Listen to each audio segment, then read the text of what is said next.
Muito boa tarde a todos e muito obrigada por estarem presentes. Aqui tenho um repetente. Repetente? Estava a dizer que aqui está um repetente das sessões que quase todas, que pacientemente vem. Hoje é uma sessão com o título Esdrúxulo, em relação às matérias dadas nos outros dias, mas talvez por isso mesmo muitíssimo interessante. E temos connosco, não temos connosco o Delfim Sardo, mas acho que vem a caminho, talvez de helicóptero, nas suas extravagâncias, mas a gente começa. Isabel. Está bem, mas não tem importância nenhuma.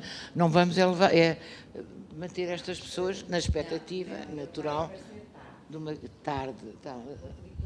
Está bem, pronto. Acontece aos melhores. Falava eu no esdrúxulo tema de hoje, que é contemplar a memória. Foi uma coisa que eu gostei imenso logo de ouvir e ver. Quando a Isabel me mandou a composição destas conversas. À minha direita temos uma senhora muito bonita, napolitana, escritora, chamada Paola D'Agostino. Ela falará do que escreve, sobre o que escreve e, sobretudo, falará sobre absolutamente o que quiser, como eu, de resto. E tenho um amigo especial, muito especial mesmo, psicanalista e editor. O Vasco Santos é-me da família. Ele sabe porque é que eu digo isso, mas vocês vão ficar absolutamente na ignorância, porque eu não vou contar. Mas ele sabe. E é uma familiaridade muito bonita. Pronto. Paola, sendo comigo a segunda senhora do palco, gostava de te perguntar como é que encaraste esta participação com esta umbrella do título Contemporizar a Memória? Muito obrigada. Boa tarde a todas e a todos. Muito obrigada a LAF, a Isabel, a Maria João e ao Vasco por esta ordem, pelo convite. E muito obrigada a Maria João pela pergunta, porque efetivamente é a primeira coisa que eu fiz, aliás, nas conversas que tivemos com o Vasco, que para além de ser um maravilhoso psicanalista e editor, é o meu editor e é também um grande amigo. A primeira coisa em que eu pensei foi como é que vamos conjugar o verbo contemporizar, e fiquei a pensar neste verbo, e enquanto estrangeira eu tenho aquela coisa que vou sempre confirmar, porque há falsos amigos, como em tudo. E então pensei, contemporizar, nós estávamos ali na coisa, contemporizar é transformar em contemporâneo, trazer para o contemporâneo à memória. Foi a primeira interpretação que nós demos. Mas o meu dicionário, que é um senhor chamado Aurélio, vocês também devem ter esse amigo em casa, penso eu, não é? O meu amigo Aurélio disse-me que contemporizar significa uma coisa completamente diferente, ou algo diferente, que era dar espaço a entreter. O que quer dizer também ser-se contemporâneos, mas isto de dar espaço à memória, entreter a memória, pareceu-me depois abrir outra série de significações, que enquanto escritora, mas também enquanto fruidora de arte contemporânea, de literatura e do mundo no geral, achei interessantíssimo. E, portanto, comecei a pensar em assuntos que podiam entrar no contemporizar a memória, estando nós cá, na Feira dos Antiquários. Ou seja, quais seriam os assuntos que nós partilharíamos, que eu partilharia enquanto escritora com um antiquário, com um colecionador, e surgiram uma série de coisas. E quando digo coisas, digo também, não digo só conceitos e ideias, mas também digo objetos, porque o colecionador ou o antiquário é pessoa que faz dos objetos também uma razão de vida. E isto remeteu-me para uma série de obras, de universos, que vou tentar aqui partilhar muito rapidamente. O primeiro universo que surgiu foi um ensaio que estava a ler por estes dias, que é um ensaio espanhol. Penso que até a data não existe em Portugal, que é um ensaio que me foi oferecido e que foi um ensaio que ganhou o prémio de melhor ensaio em Espanha em 2022, penso eu, que se chama Abissal, onde um senhor com o nome desses nomes espanhóis difíceis, Urdampilleta, um Álvaro Cortina Urdampilleta, cria este livro chamado Abissal, livro de zonas e figuras, onde praticamente o que ele diz é que todos nós, ao percepcionarmos o mundo, a arte, a própria a visão, ao exercermos a visão, temos conosco uma coisa chamada todo mosaico. Ou seja, um enorme mosaico gigante com todas as imagens e os objetos e as figuras. As figuras são as figuras, os seres, enquanto que as zonas são, por exemplo, as paisagens, os tipos de paisagem que povoam tanto o mundo como a literatura. E esse todo mosaico, no fundo, não é um conceito novo, é nova a definição do todo mosaico, que eu achei lindíssima e achei que devia partilhá-la convosco. Mas nesse todo mosaico aprendi também uma série de coisas que me pareceram interessantes em termos de contemporizar a memória, mas também contemporizar um certo colecionismo. Por exemplo, conta o Urdampilleta, e eu conto-vos a vocês partindo do princípio que podem não saber, porque eu não sabia, se calhar já sabiam, tendo em conta as vossas profissões e hobbies e paixões. Mas ele diz, o Edgar Allan Poe escreveu uma filosofia do mobiliário. Vocês sabiam? Pronto, o Edgar Allan Poe escreveu um ensaio muito pequenino. Este também não se encontra, procurei em português, encontra-se, como é óbvio, na internet em brasileiro, em espanhol tem. Vamos deixar a dica ao nosso editor. É bom falar com editores, porque uma pessoa diz, isto não está editado em português, e espera que algum dia venha a ser editado. E então, o Edgar Allan Poe escreveu um ensaio chamado Filosofia do Mobiliário, onde reproduz aquilo que devia ser um quarto ideal, uma sala ideal, e explica como deveria ser o mobílio, claro, mas também a luz, o tipo de grau da luz, a luz mais ou menos atenuada, a cor das paredes, os tapetes. Ele diz, o mais importante numa civilização não é tanto o conceito do bem e do mal, como o tapete que uma pessoa escolhe, que é fabuloso.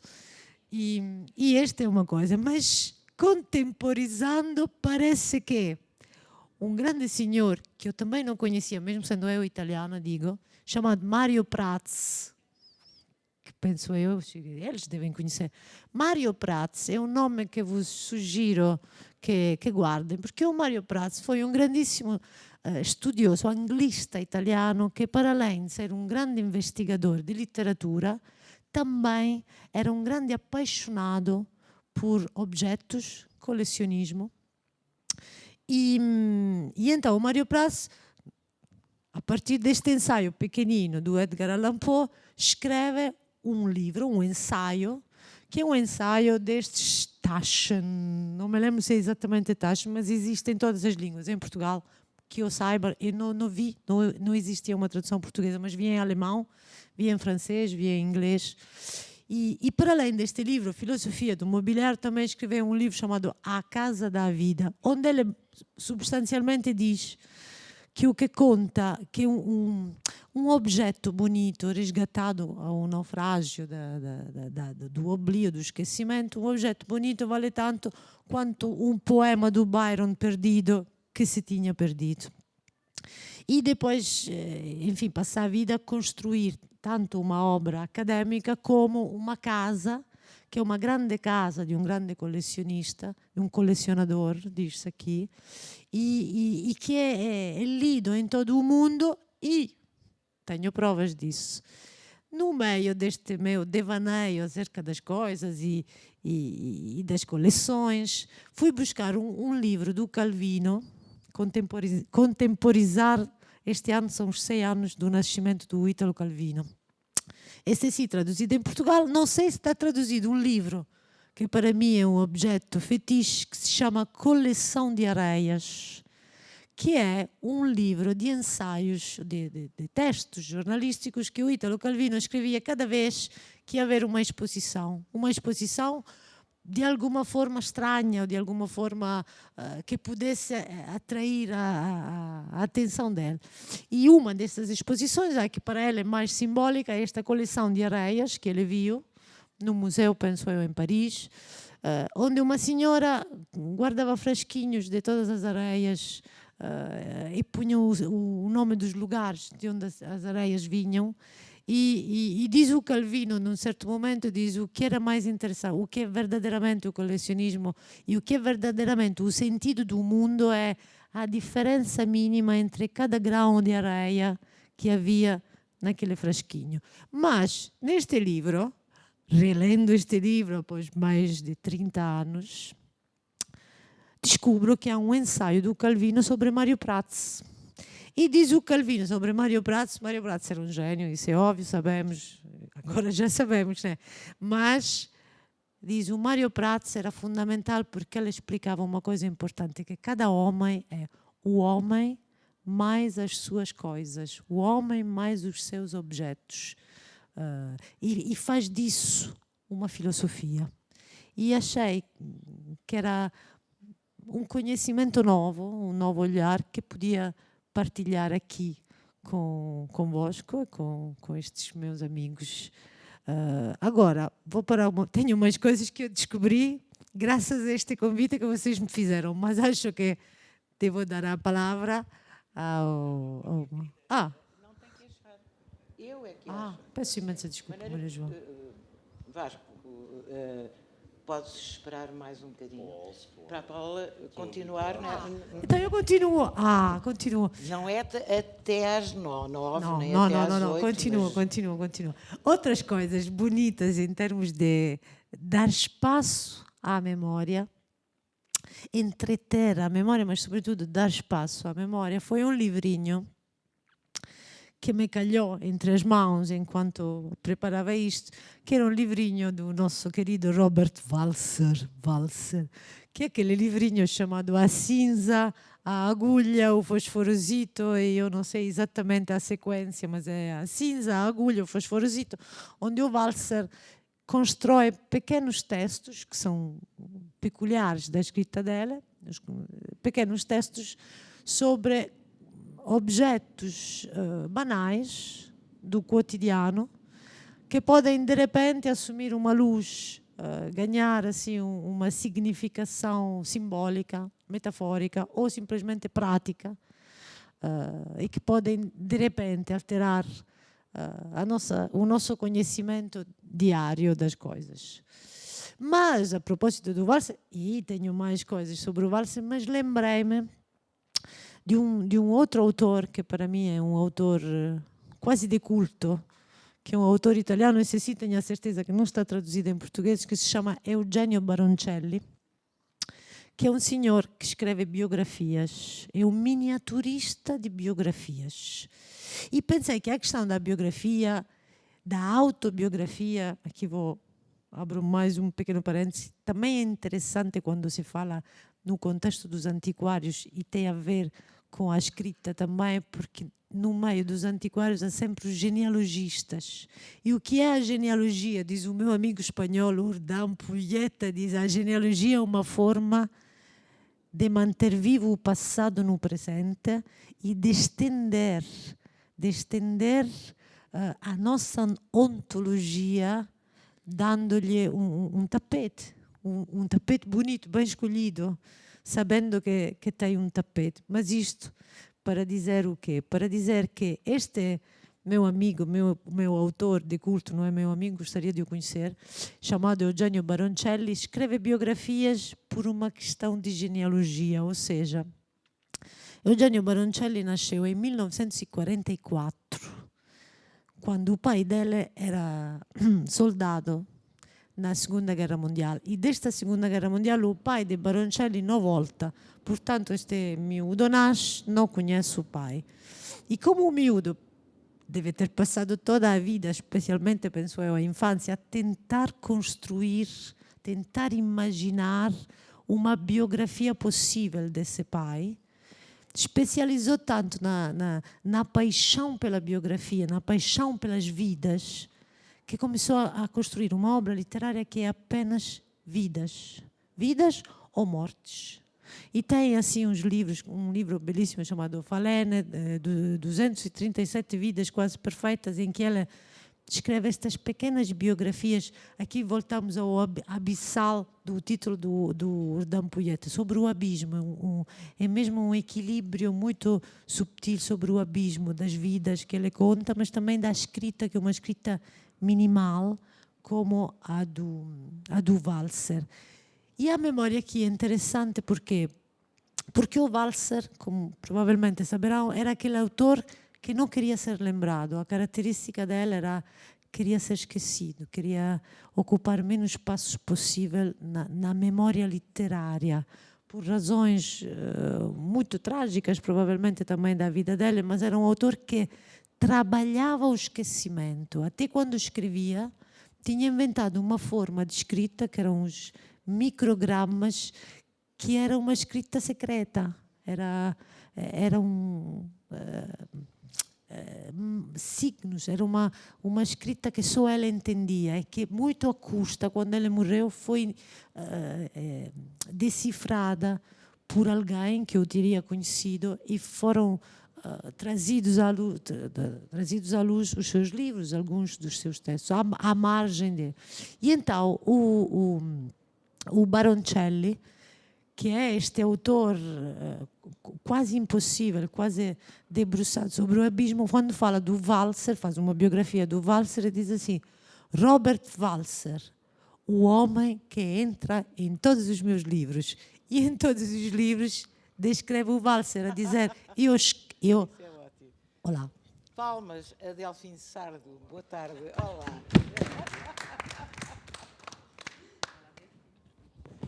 E pronto, é isto. Ela diz: o homem que entra em todos os meus livros, como a dizer, eu posso combater este esquecimento que ela desejou, mas depois diz: eu sei que isto não é propriamente cortês, eu sei que neste momento estou a fazer uma afronta ao Walser, porque ele não queria ser lembrado, mas tenho uma vantagem, que ele nunca vai saber disso.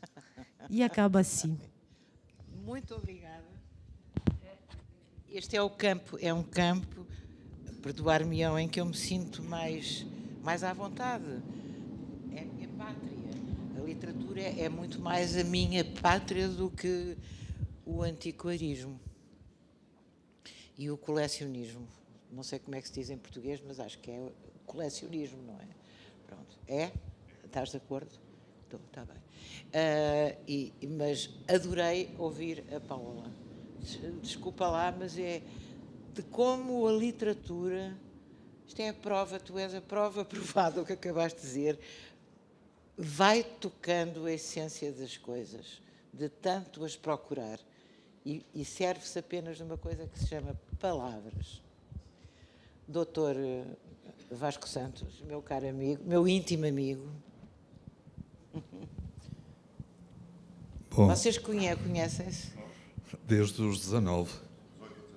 Há pouco tempo, está bem. Está bem. Bom, eu queria agradecer muito e queria agradecer à Isabel Lopes da Silva, também é uma pessoa muito, tal como a Maria João e a Paula, são mulheres muito importantes para mim.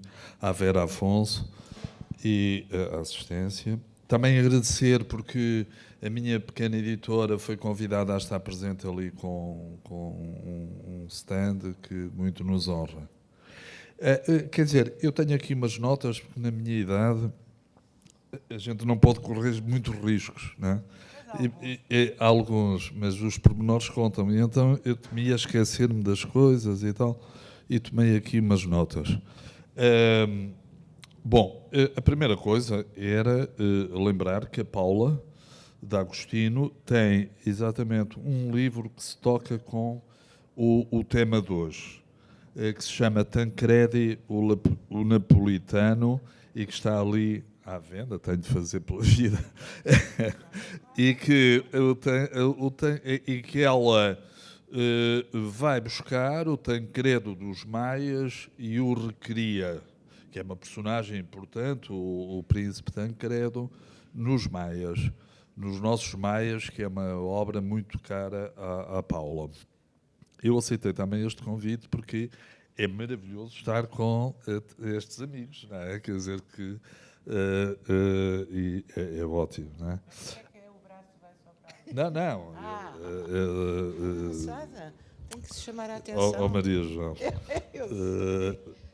Há outra coisa que antes de que eu vou falar, não tanto, estava a Paula e o Delfim, que são maravilhosos intelectualmente e nestas e cultíssimos, mas eu queria dizer que há uma coisa, há também, nós quando pensamos em memória, pensamos sempre como somos um produto aqui no Ocidente, é preciso ver que estamos aqui muito a falar do Ocidente, somos um produto da Antiguidade Clássica e do pensamento judaico, e, portanto, o corpo para nós foi, até há pouco tempo, um cabide para a alma e para a mente.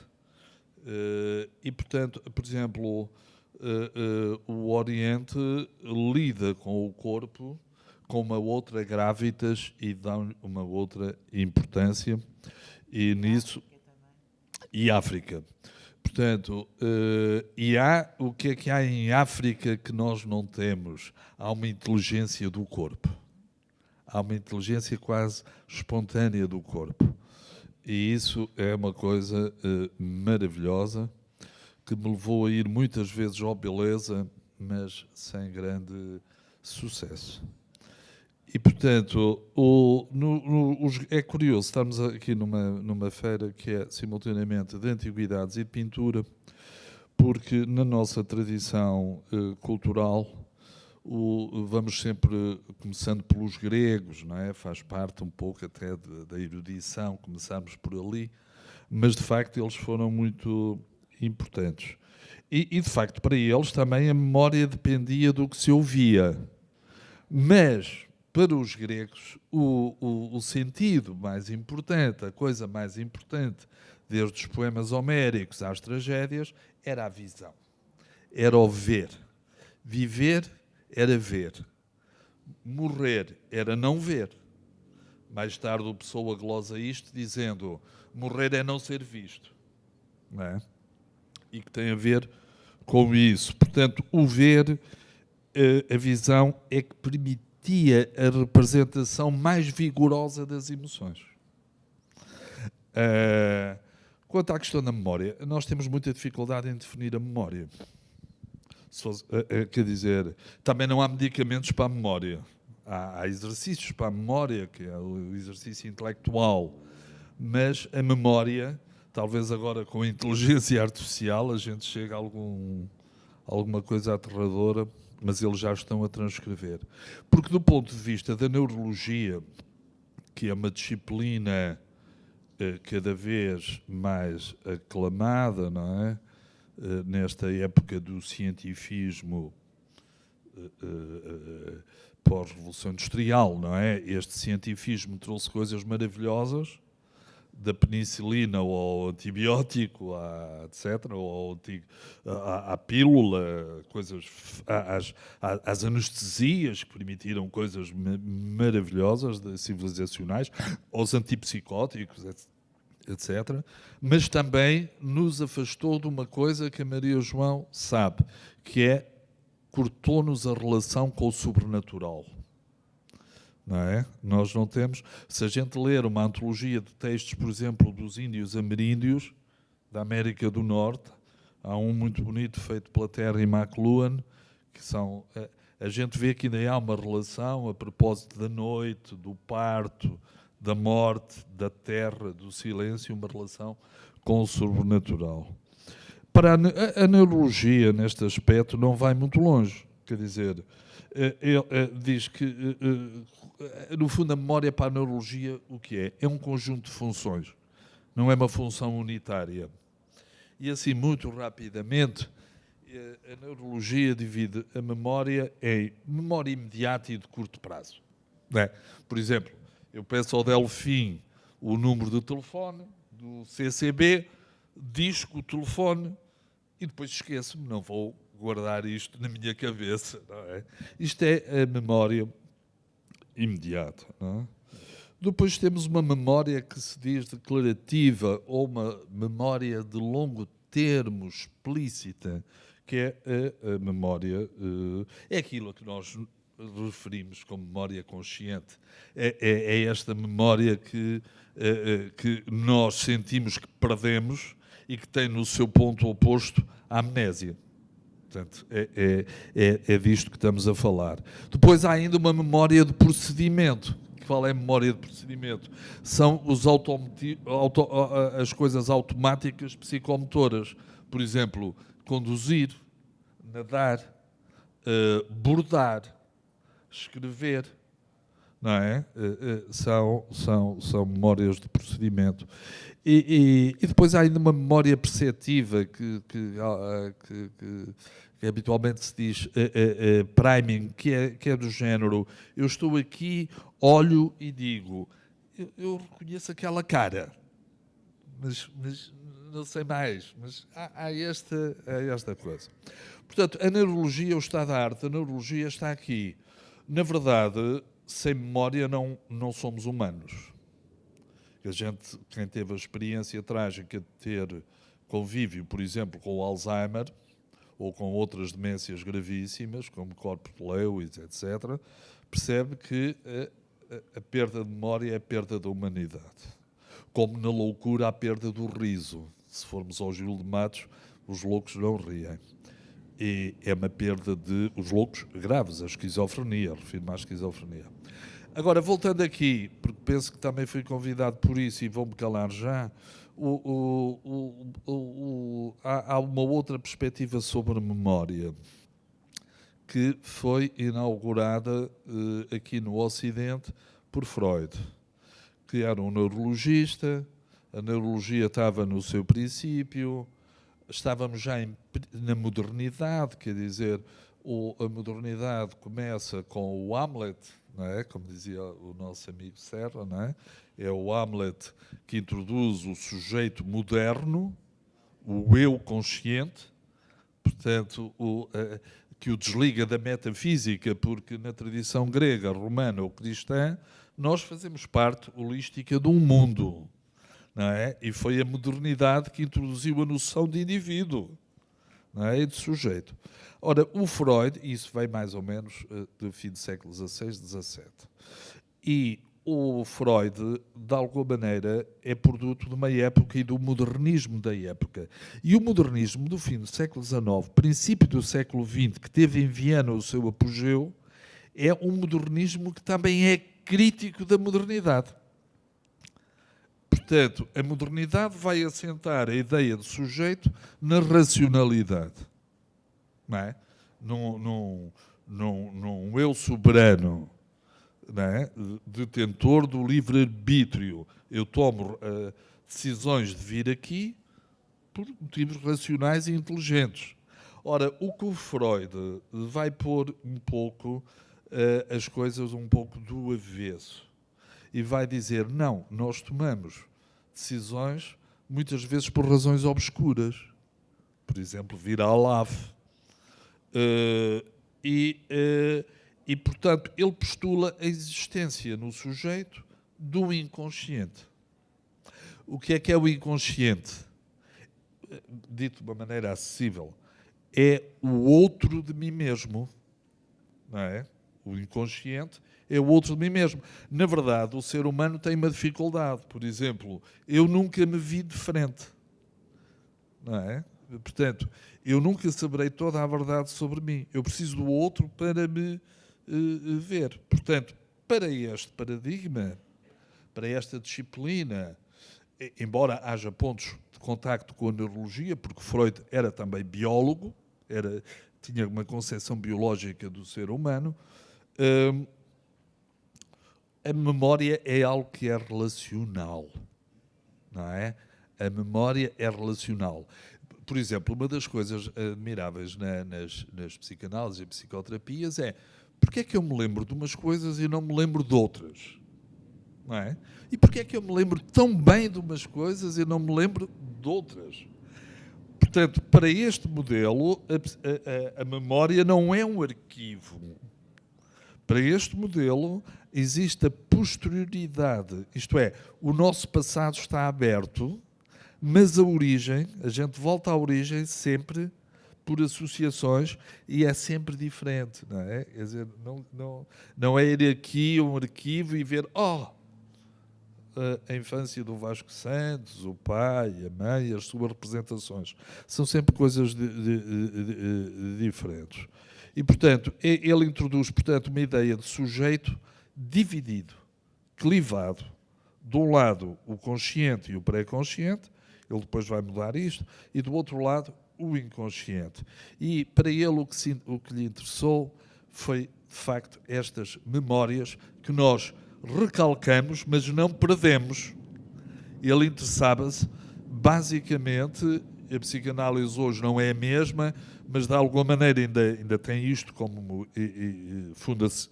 fundações, que é o que se passou até aos 7 anos, depois vem uma barreira da amnésia e é uma espécie de cortinado que corre sobre as experiências angustiantes daqueles primeiros anos. E por onde é que isso vai? Por onde é que isso vai? Isso não se perde, isso é recalcado e retorna. E, portanto, não vou andar aqui mais em erudições, mas é para dizer que, do ponto de vista da psicanálise, a memória é movimento. É movimento, não é algo que seja estática. Eu depois queria falar um pouquinho sobre... há um estudo muito interessante feito pelo neurologista, o Castro Caldas, na Serra da Estrela, que foi um estudo muito premiado fim dos anos 80, 90, é que ele pegou num grupo de senhoras idosas analfabetas e elas foram tirar a escola primária. E o córtex, que é uma zona do cérebro, foi sendo, e o hipocampo, são duas zonas do cérebro responsáveis pela memória, foram sendo mapeadas periodicamente. No fundo, as TACs são scanners, não é? Como nós scanamos textos. E o que é que se viu? Viu-se que esta parte do cérebro ia mudando. Ia se tornando mais complexa. Por exemplo, eu adoro koalas, mas há uma coisa que eu fico sempre triste, é ver uma fotografia de um cérebro do koala. Parece uma coisa de fiambre, uma bola de fiambre, não tem rugosidades, não é?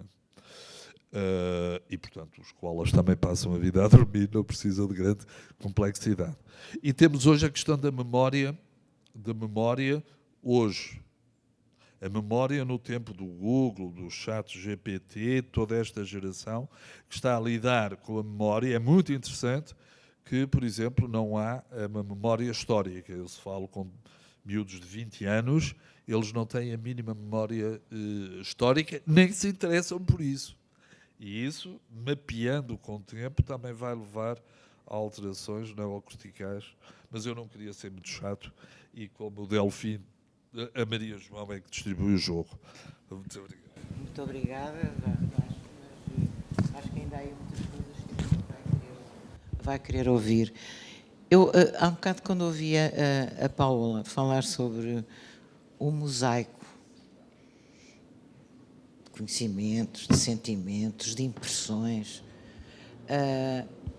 Justamente, eu acho que em nós há um tapete interior que acolhe, recolhe e guarda o mosaico de tudo.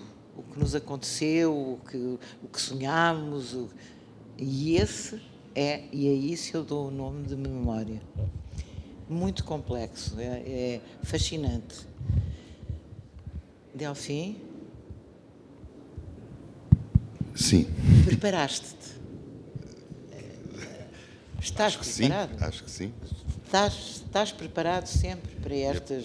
Nunca estou preparado, mas Não, tento exatamente, disfarçar. nunca estás preparado para estas, mas justamente é a matéria que te diz diariamente que não estás preparado ainda. E nunca estarei, Está bem, provavelmente. pronto, Acho que mas a gente perdoa-te E ajudam-me também. e ajudamos. Então vou tentar- Bem-vindo ao Obrigado. grupo. Então vou pegar exatamente nesta afirmação do Vasco, que disse que nós nunca nos víamos de frente, não é? Que é verdade. Mas temos outra característica, é que nunca conseguimos beijar o cotovelo, não é? E essa incapacidade é uma incapacidade física, é uma incapacidade ultrapassável.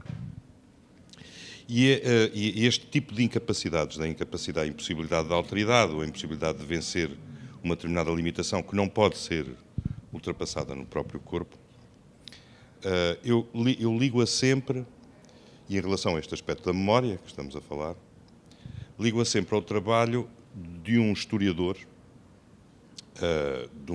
de arte contemporâneo do Freud, chamado Aby Warburg, que é um historiador de arte alemão, e que me parece que tem uma matriz importantíssima, ou construiu uma matriz muito importante para se poder pensar o que é memória, até porque a ambição da história da arte não é recuperar uma memória, é fabricar uma memória de um imaginário do que foi o passado artístico, não é? Apoiada devidamente em factualidades e em análises e num conhecimento tão profundo quanto possível do passado da produção artística. Mas aquilo que o Aby Warburg faz é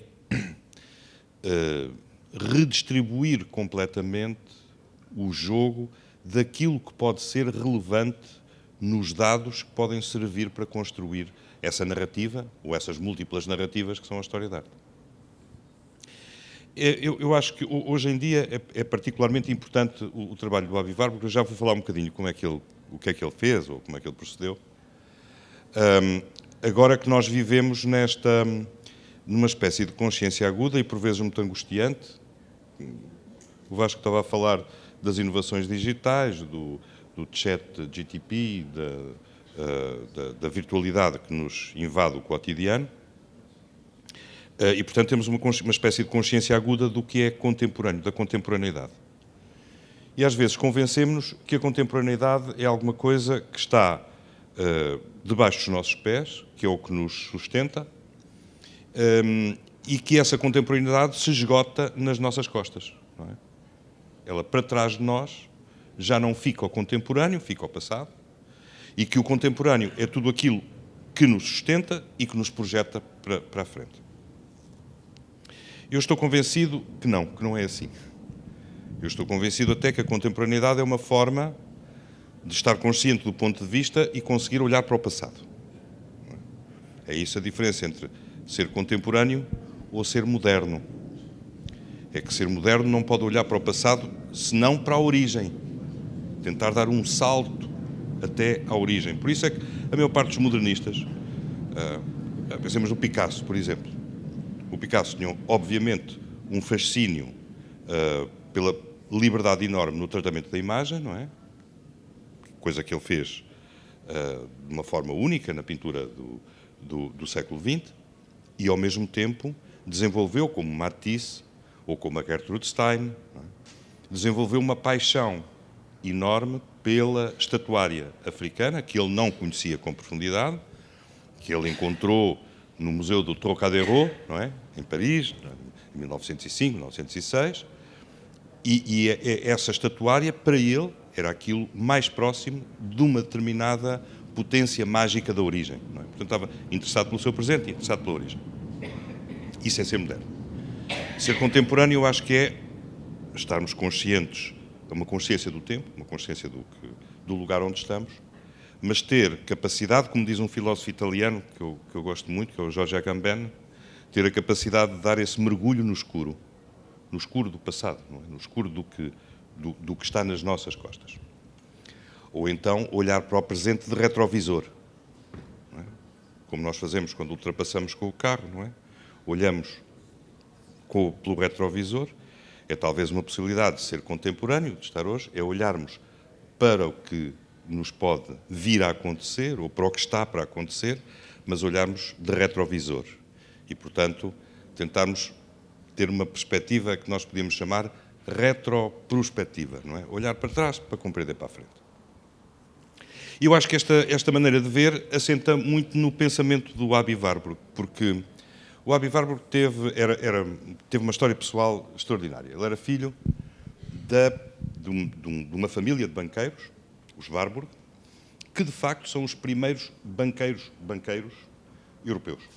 É uma família judia, riquíssimos, de Hamburgo, e o Aby Warburg era o filho mais velho, e portanto seria ele que teria herdado o banco, mas muito cedo percebeu que não tinha qualquer vocação financeira, e então fez um acordo com o irmão imediatamente a seguir, e abdicou da herança. O irmão ficou a tomar conta do banco e ele, em troca, fez um acordo com os irmãos em que recebia um stipêndio anual que cobriria todos os livros que ele quisesse comprar. Diziam os irmãos, muito mais tarde, que tinha sido o negócio mais ruinoso da vida deles, porque ele comprou muitos livros. Não só comprou muitos livros, como fundou uma biblioteca, Kunstwissenschaft Bibliothek Warburg, que esteve sediada em Hamburgo, e depois da morte de Warburg e com a subida ao poder dos nazis, teve que deslocar para Londres, onde ainda existe, na Universidade de Londres, lá está a chamada Warburg Library, e já vou falar dela um bocadinho, porque tem a ver exatamente com uma determinada forma de pensar a memória. Então, o Warburg era um estudioso, sobretudo, da Antiguidade Clássica, como não podia deixar de ser, nessa grande herança da história da arte, como a história da Antiguidade Clássica, e era também um especialista da Idade Média. A certa altura, ainda no final do século XIX, Warburg interessou-se muito por estudar o Laocoonte, a estátua do Laocoonte. E a estátua do Laocoonte há uma serpente, não é? Que envolve o Laocoonte, e há um drama e uma torção do corpo à volta dessa luta com a serpente e da morte iminente. Não é? E o Warburg achou sempre que não conseguia compreender a expressão do Laocoonte. Os textos sobre o Laocoonte eram muitos, eram inúmeros, e ele achou que nunca conseguiu perceber efetivamente. E então, em 1910, ele decide que tem que compreender o Laocoonte da forma mais fácil. E a forma mais fácil era sair de Hamburgo e ir aos Estados Unidos tentar ver o ritual da serpente dos índios Hopi do Novo México. Tendo aquele pensamento sensato que é aquilo que está mais próximo de mim é talvez aquilo que esteja mais longínquo fisicamente, mas talvez eu o possa aproximar.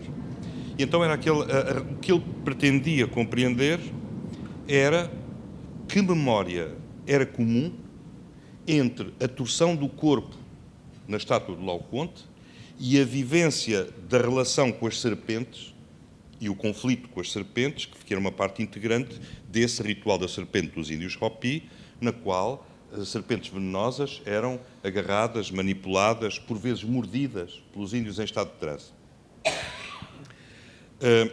O Warburg fez uma grande viagem pelos Estados Unidos, então até ao Novo México. A viagem acabou por ser importantíssima na sua formação, ter tido contacto com as culturas autóctones do Novo México, e nomeadamente com os Hopi, mas quando chegou, ao Novo México, ele chegou tarde, chegou atrasado e já não apanhou o ritual da serpente. Portanto, a viagem foi frustrada em termos, digamos, de ver aquilo que ele ia procurar ver, mas viu muitas outras coisas que não eram aquilo que ele queria ver e que lhe permitiram ir reconstruindo uma determinada imagem do que era o ritual da serpente, servindo de uma espécie de matriz para o seu pensamento sobre o Laocoonte. Portanto, nada se perdeu, tudo foi convertido numa possibilidade interpretativa e essa ideia de que toda a informação e toda a deambulação pode ser convertida em interpretação e pode reconstruir um passado, ficou embebida na sua forma de pensar, na sua teoria e na maneira como ele depois escreveu sobre este assunto. Quando voltou dos Estados Unidos, e muito tomado, ele era muito obsessivamente tomado por essas memórias desse confronto cultural que ele tinha tido, ele acabou por ter um episódio psicótico no qual tentou matar a mulher e foi internado numa clínica nas margens do lago Constance, onde foi tratado por Binswanger. O Vasco Santos vai explicar quem foi o Binswanger, melhor do que eu, mas o Binswanger chegou a ser professor do Freud, era um médico reputadíssimo, talvez o mais reputado daquela altura, quando Warburg apareceu na clínica, o estado clínico em que ele estava era de uma completa apatia, recusava-se a falar, não falou com ninguém, comunicava sim por escrito, há uma troca de correspondência dele com o Binswanger que está publicada e que é absolutamente extraordinária, mas mais do que tudo ele só tinha dois interesses. E os seus dois interesses eram observar o voo das borboletas, que ele fez sistematicamente durante 6 anos, portanto, tentar beijar o cotovelo, não é? Tentar compreender alguma coisa cujo cálculo de probabilidades revela impossível, não é? E um interesse que ele tinha pela sua secretária pessoal, a sua secretária física, a mesa onde ele trabalhava, que ele pediu que lhe fosse trazida do seu escritório para o seu quarto, na clínica, e passava com todos os objetos que estavam em cima. E passava obsessivamente os dias a reorganizar os objetos em cima da secretária. E chamava à secretária a sua mesa de orientação. Portanto, era uma espécie de esforço permanente para tentar compreender algo que pertence ao domínio do aleatório, o voo da borboleta, e, por outro lado, uma obsessão com uma reorganização de uma quantidade de dados que, certamente, para ele, remetiam para memórias que eram importantíssimas para a sua reorganização pessoal. Passados 6 anos, Aby Warburg foi ter com Binswanger e disse-lhe que estava curado. E o Binswanger perguntou-lhe, mas está curado, como é que pode demonstrar que está curado? Ele disse, bom, é muito simples. Convido toda a clínica, nomeadamente os médicos e os enfermeiros, e vou fazer uma conferência. E, portanto, quando toda a gente estava à espera que ele fizesse uma conferência sobre pintura medieval, de que ele era um enorme especialista, sobre Carpaccio, sobre Ghirlandaio, ele decidiu que fazia uma conferência sobre algo que não tinha visto, que era o ritual da serpente dos índios Hopi do Novo México. Está publicada a conferência, está publicada, é uma conferência extraordinária. Sobretudo, o que é extraordinário é que ele introduziu um conceito nessa conferência, que é provavelmente o conceito mais amplo do pensamento de Warburg, que é o conceito de memória cultural, e que é um conceito que nos ficou completamente embebido na nossa linguagem cotidiana. Aquilo que ele define como memória cultural é o magma das acumulações comuns da história da cultura, magma esse no qual existem erupções que vêm à superfície em diferentes momentos, em diferentes... Maria João, uma versão do teu tapete, do teu mosaico no tapete. Só que é uma versão mais líquida, não é? De mergulho. E, portanto, há fenómenos que podem vir à superfície em momentos diferentes, há espumas que se formam em diversos momentos, mas todas elas são erupções do mesmo. É uma espécie de versão em história da arte do pensamento de Jung, em relação ao qual Warburg tinha um interesse, não é? Uma espécie de cruzamento entre Jung e Nietzsche, porque Nietzsche também era uma grande referência de Warburg. A conferência está publicada e ele acabou por desenvolver o seu trabalho depois a partir desta ideia de memória cultural. Eu já me calo, só vou contar o resto da história. Em 1924, poucos anos depois de ter saído da clínica, Warburg começou um projeto chamado Mnemosine. A Mnemosine é a mãe das musas, não é? Mnemosine ou Bilder Atlas, Atlas de Imagens. E na sua, então já construída e enorme biblioteca, era uma biblioteca, há muitas fotografias da biblioteca em Hamburgo, era uma biblioteca que tinha uma grande sala em anfiteatro. O Warburg nunca foi um académico no sentido em que ele nunca deu aulas numa universidade, ele fez a sua própria academia, dava as suas conferências na sua biblioteca, tinha alunos que vinham à sua biblioteca fazer investigação ou dar conferências. Ele começou a organizar aquilo que ele pretendia que fosse uma história de arte sem palavras, só com imagens. E então foi colecionando milhares e milhares de fotografias que eram ou recortes de revistas, ou recortes de livros, ou postais, ou fotografias que ele mandava fazer ou que ele próprio fazia, e com a ajuda dos dois assistentes que ele tinha, a Gertrude Bing e o Fritz Axel, ia reorganizando as imagens segundo aquilo a que ele chamava constelações. Portanto, ele tinha constelações de imagens que podiam ter períodos completamente distintos, mas que, por estarem juntos, faziam um determinado sentido e articulavam-se de uma determinada maneira e iam sendo justapostos uns ao lado dos outros. E desenvolve a teoria de que aquilo que ele está à procura são as fórmulas do pathos da cultura humana. E, portanto, ele não está à procura de fazer uma história de arte que junta coisas que são parecidas. Pode juntar imagens que são exatamente o contrário, que são conflituais, que são o oposto uma da outra, mas que pertencem à mesma constelação de questões. E, portanto, a sua visão da memória e da memória coletiva é construída a partir dessas constelações de problemas da imagem, que não são feitas a partir do amável ou do que é próximo ou do que é semelhante, são feitas a partir do que pode estar distante, do que pode ser dessemelhante ou do que pode ser conflitual. Isto tem possibilidades, obviamente, de crescimento enorme e era um projeto que nunca acabaria. Ele morreu em 1929 e nunca acabou o projeto do Bilder Atlas, embora tenha feito muitas versões. Eu agora já vou acabar. Aquilo que era importante para ele, portanto, não eram só as imagens. A memória não residia nas imagens, neste sentido. A memória residia naquilo que ele, mesmo pouco tempo antes de morrer, foi quando ele formulou a questão, a memória reside no intervalo entre as imagens. E, portanto, aquilo que ele fez, nós todos conhecemos o termo iconografia, não é? Que é aquele termo do Irving Panofsky, da capacidade de ler uma imagem iconograficamente. Aquilo que o Warburg propôs foi fazer uma iconologia, não uma iconografia, mas uma iconologia, portanto não estava à procura de uma determinada escrita da imagem, ou da maneira como uma imagem se pode escrever. Ele partia do princípio que a imagem nunca se podia escrever, e dizia que a sua própria escrita, quando tentava descrever uma imagem, só era parecida com uma sopa de enguias, era assim que ele a descrevia.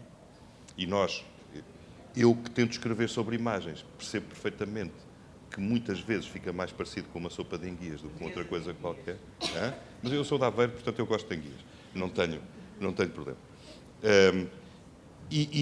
Portanto, o que ele tenta é encontrar uma iconologia, portanto, um determinado logos, uma determinada forma de proceder das imagens entre si. Ele diz que pretende então fazer uma iconologia do intervalo. Tentar ver aquilo que não consegue ser dito aquilo que não consegue ser descrito, a zona onde o mistério está para ser reconstruído e que é o campo que pode produzir em si a memória ou uma possibilidade de memória. A biblioteca do Warburg, ela foi trasladada para Londres e eu agora acabo só com uma história minha na biblioteca do Warburg, porque é uma memória que eu gosto sempre de recordar, porque aprendi imenso nesse momento. Vais ficar na memória, não no intervalo da tua visita. Já vais perceber onde é que está o intervalo. Eu queria fazer uma exposição sobre o Aby Warburg há 23 anos. E em 1999 consegui a autorização para ir pesquisar o arquivo do Warburg à Universidade de Londres. E o diretor, o senhor que se chamava Nicholas Mann, foi muito simpático, deu uma autorização para eu ir, eu fui. E fui recebido por uma senhora alemã, bibliotecária, que era uma espécie de reencarnação do fantasma da Gertrude Bing, não é? Que era a secretária do Warburg, uma senhora enorme e austera, que com sotaque alemão disse: ouvi dizer que queria consultar o Bilderatlas. Eu disse sim, que gostava imenso. Abre-me uma porta para uma sala que estava cheia de caixas, cheias de material fotográfico, e diz: aqui está o Bilderatlas, sirva-se. E eu passei uns dias a navegar, a abrir caixas, a tirar imagens, sem conseguir compreender lógica nenhuma, porque elas não estavam organizadas. E depois tive uma sorte enorme, e no intervalo entre as imagens encontrei um dossiê que tinha escrito pela mão da Gertrude Bing, precisamente, Bilderatlas, cópia de trabalho, 1928. E tinha uma organização, e foi essa organização que eu acabei por expor nessa exposição que fiz em Coimbra. Mas, depois de ter trabalhado ali, eu fui à biblioteca e pedi para ver coisas do assunto tal e tal, se podia consultar o arquivo. E diz-me a pessoa que me diz: consultar pode, mas não adianta nada. Porquê é que não adianta nada? Porque a biblioteca está organizada exatamente como estava a biblioteca do Warburg em Hamburgo. Está por temas, e está aqui a lista dos temas. E a cada tema corresponde uma prateleira, enorme prateleira. Mas não há catalogação dos livros em qualquer ordem dentro da prateleira. Portanto, tem que fisicamente, hapticamente, andar à procura do que lhe interessa. E certamente vai encontrar muitas coisas que não sabe que existem, que não vinha à procura e que lhe vão interessar mais do que o que vinha à procura. E este era o método de organização da Biblioteca Warburg. É, portanto, uma ideia de construção da memória, de possibilitar a memória futura, não a partir do que lá está, mas a partir daquilo que pode lá estar, se tivermos sorte de encontrar e se formos suficientemente persistentes para ir reorganizando as possibilidades dos intervalos. Não é? Eu estava a ouvir-te deliciar e a lembrar uma frase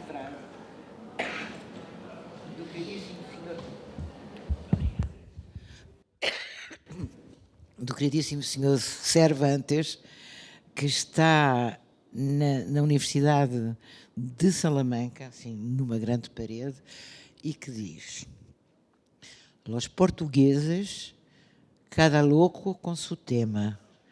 Mas tu estás-me a explicar, é que los hombres, cada louco com o seu tema, porque isso é, de facto, o elogio da loucura, da obstinação, mas o que é que rebentou, como é que tu dizias, do tal magma, havia umas... O que é que foi à superfície no interior da cabeça desse teu amigo?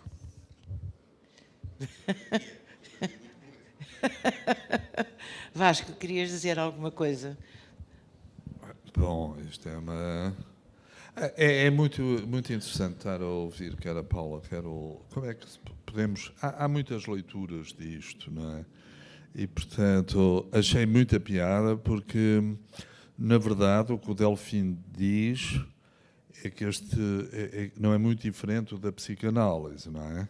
Esta não origem, este não arquivo, esta questão do magma, porque também Freud, a partir de 1905, ele deixou... Bom, o Freud e o Wiesbanger, por quem o Freud tinha admiração, como pelo Breuer, como pelo Jung, não é? Com quem depois se vai desentender, porque o Freud fugiu do... Em relação ao Wiesbanger, ele tinha admiração, mas dizia, o Wiesbanger vê o telhado, eu trabalho na cave. Portanto, o Wiesbanger deu origem a uma corrente chamada da psicanálise existencial, de que depois vai a Sartre e Merleau-Ponty, enfim, é uma corrente importante. Quanto ao Jung, o Freud afastou-se do Jung. As más línguas dizem que por inveja, não é? Porque o Jung tinha muita massa. E o Freud era bastante, não sei se era invejoso, mas ele, não, por ser judeu, não lhe deram grandes oportunidades. Aliás, ele trabalhou até morrer. Mas o Freud passou-se a interessar por uma coisa, foi pelo coletivo, pela cultura, não é? E ele vai dizer, não há diferença entre o individual e o grupo, entre o individual e a cultura.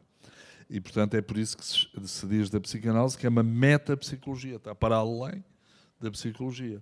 E, nesse sentido, o afloramento do magma não é diferente do retorno do recalcado, etc., na psicanálise, e nesse movimento, não é, em que a memória não é estática e aflora, etc. Agora, também achei curioso a semelhança entre o Warburg e o Walser, porque o Walser também esteve 30 anos no hospício suíço, ele era um suíço-alemão, e também tem algumas coisas parecidas, de incomunicabilidade. O Walser tentou resolver um pouco as coisas através das caminhadas. Ele chegava a fazer caminhadas de 80 km. Portanto, o que é que eu posso dizer sobre isso? Podes dizer o que quiseres sobre o que quiseres. Podes dizer um poema, podes... Não. Eu preferia, em vez de falar, ouvir a Paula sobre isto, que sabe mais. Posso? Diz que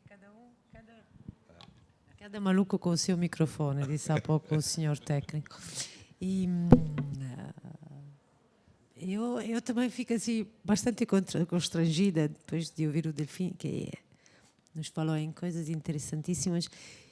Lembrei-me de uma série de coisas quando eles estavam a falar, mas a primeira lembrança que quero partilhar convosco era quando o Vasco falava na questão da inteligência artificial e, claro, das novas perguntas que nos coloca acerca do cérebro humano, etc. Porque eu li hoje um artigo, vinha num cotidiano, num periódico português, vinha um artigo sobre a questão da inteligência artificial. Eu achei engraçado, por isso que partilho aqui convosco.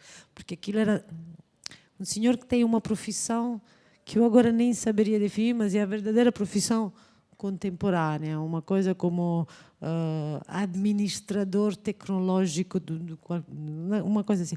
E dizia, como grande enunciado neste artigo, dizia assim, senhor, imaginem, não é CEO, mas é uma coisa tecnológica da inteligência artificial, afirma, vai ser necessário saber colocar as perguntas certas.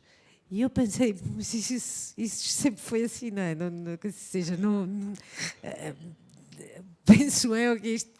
E dizia que, tendo em conta o grave problema que a inteligência artificial vai colocar também ao emprego, à ocupação das pessoas, dos seres humanos, no fundo só se vai safar quem souber colocar as perguntas certas, que eu também achei fabuloso. Ou seja, a mim parece que tem sido sempre assim. Agora vamos saber, a verdadeira questão é saber quais é que são agora as perguntas certas, penso eu. Esta era uma coisa que me lembrei. Outra coisa que me lembrei ao ouvir o Vasco, sempre a propósito do jornal de hoje, era que vinha outra reportagem sobre... Vocês estavam a falar da experiência de ensinar a ler a pessoas analfabetas, a mulheres especificamente do meio rural, e li hoje que está comprovado que os cientistas escreveram num artigo em peer review, que agora se não for em peer review é como não está escrito, que as mulheres sujeitas durante muito tempo a desequilíbrio de género comprovadamente têm um cérebro inferior, ou seja, depois havia ali uma descrição mesmo técnica de massa cinzenta mínima, mas que havia que se notava um processo de subtilização cada vez maior, ou seja, que ficava cada vez mais subtil o cérebro das mulheres. E isso também, falando na questão do ensinar a escrever, do que pode significar a escrita para o desenvolvimento de uma pessoa, por exemplo, analfabeta no meio rural, fez-me lembrar uma coisa que eu vi muito bonita num museu interessantíssimo, que é o Museu dos Diários, por falar em memória. Agora voltamos à questão da memória. Há um museu, há em Portugal um arquivo dos diários, mas há em Itália um grande museu dedicado aos diários. É um museu que durante 50 anos recolheu memórias autobiográficas em suporte de diário e construiu um museu muito bonito. E a peça, digamos, o ex-libris deste museu é um lençol que foi escrito por uma mulher semi-analfabeta camponesa enquanto diário da vida dela na noite em que velava o marido. E, portanto, ela neste lençol, que está ali exposto, é uma coisa belíssima, escreve. E digo escreve quase como fazia o Walser, tinha aquela sua forma de escrita. Ela escreve sobre o lençol de uma forma que foi registrada em livro. Existe um livro que é uma língua quase inventada, porque é uma língua oral transformada em escrita, com muitos erros, mas ela conta toda a vida dela com o marido neste lençol. E tem outra coisa muitíssimo engraçada neste lençol. Eu não sei se alguém já viu este lençol alguma vez, porque o que eu acho bonito é que ela escreve no lençol, no corpo todo do lençol, todas as recordações da sua vida com este marido, enquanto o recorda, enquanto o vela, e depois, no fim, o texto deixa uma faixa do lençol e escreve 8 poemas. E o que eu acho bonito é porque quem estamos aqui entre colecionadores, entre pessoas que lidam com objetos antigos, com os lençóis bordados que nós tínhamos nos enxovais. Eu ainda tenho, mas acho que a partir da minha geração já não existe. Tinham a franja, a rendinha. E, portanto, na percepção desta senhora, a poesia era, no fundo, a rendinha que ela fazia debaixo do texto em prosa, que também é interessante na forma como as coisas vêm e são vistas através da escrita. Este é o arquivo dos diários italianos, está em Pieve Santo Stefano, e é também interessante porque Pieve Santo Stefano era uma das aldeias que estavam na chamada linha gótica, portanto é um território que foi destruído. E quando eles tentam reconstruir este território, criar uma memória histórica, um jornalista chamado Saverio Tutino que se lembra de construir aí um arquivo dedicado à memória, precisamente para contrariar o cancelamento da memória a que a história tinha destinado este território. Estamos aqui, eu dou-me conta, que estamos aqui num território que é uma tensão constante entre o apagamento da memória e a proteção da memória. E eu penso que a memória também é isto. A memória não é algo dado. A memória é um processo de construção contínua, é um processo de tensão contínua. E a história, a nossa história, a história da política até dos nossos tempos, nos diz que a memória é uma tensão.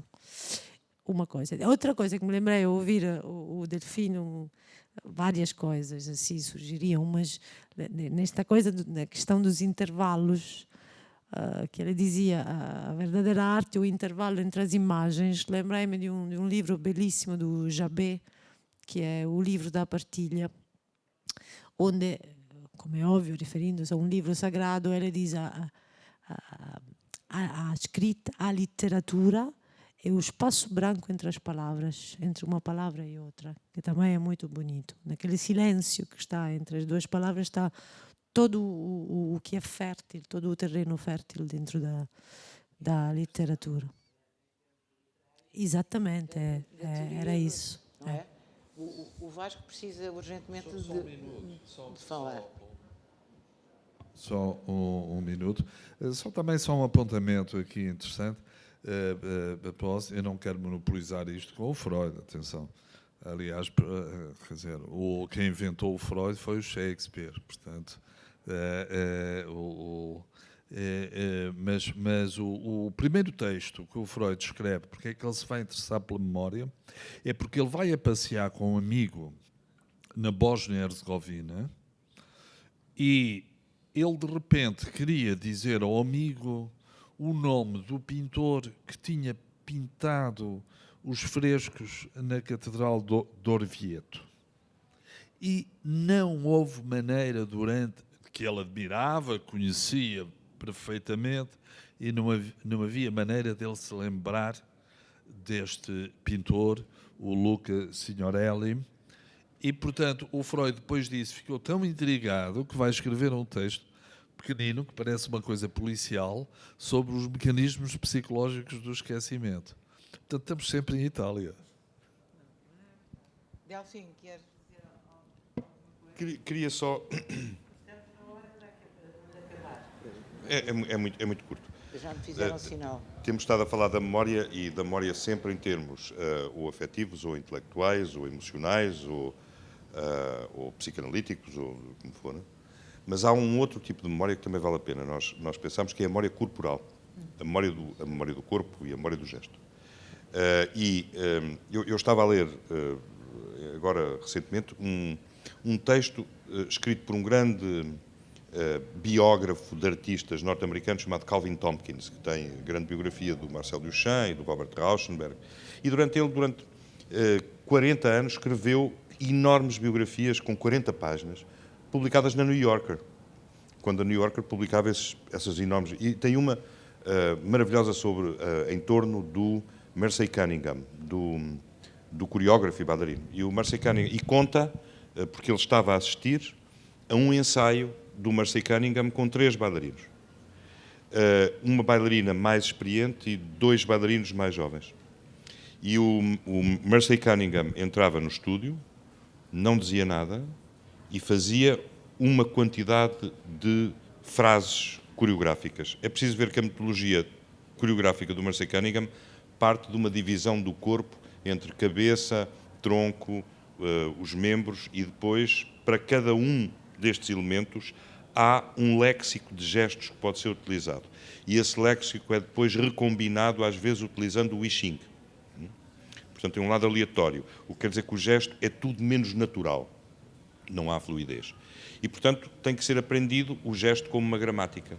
E o comentário do Calvin Tompkins era que os bailarinos mais jovens tinham por mais técnica que tivessem, tinham enorme dificuldade na memorização, não era na execução do gesto, era na memorização do encadeado frásico, enquanto que os bailarinos mais experientes tinham muito mais facilidade, porque o corpo, de alguma maneira, retinha a memória de todas essas articulações e eventuais funcionalidades do movimento que o Cunningham propunha. Chegámos ao fim desta maravilhosa tarde. Eu quero... Não, momento, que este momento é importantíssimo. Tenho aqui um livro de um senhor japonês chamado Ushio Amagatsu, que é o criador de um estilo de dança e de interpretação teatral japonesa chamada Buto. O pintor mais parecido com o Buto, mas noutra plataforma, é o Freud, justamente. Não o teu Freud. Exatamente. Ora bem, É a última edição deste senhor e ele aconselha vivamente a que o leiam. Eu veio cá só para isso e a gente quase que já nos estávamos a esquecer de cumprir esta obrigação.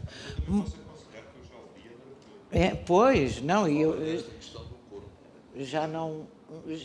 e a propósito, desculpem, eu esta tenho que contar. A propósito do cérebro, da história do cérebro da senhora, das mulheres camponesas, das analfabetas, a diminuição, a não sei o quê.